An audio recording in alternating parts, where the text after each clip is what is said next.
Alam mo ba na ang Aztec Civilization ay isa sa pinakamakapangyarihang empire sa Mesoamerica?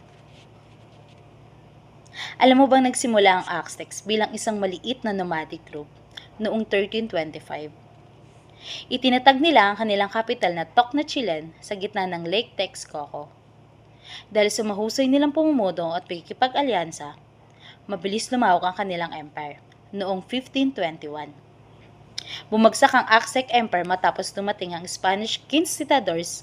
Ang dating Tocnochilan ay naging modern-day sa Mexico City.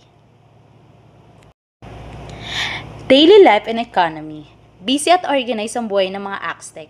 Expert sila sa farming gamit ang chinapas o floating gardens. Aktibo ang kanilang trading system. Kakawins nga yung ginagamit minsan nila bilang pera. May malinaw din silang social structure. Nobles, warriors, merchants, at farmers. Culture and beliefs. Napakalaki ng role ng religion sa Aztec life. Sumasamba sila sa maraming gods, lalo na kay Huitzilopochtli, ang god of sun and war.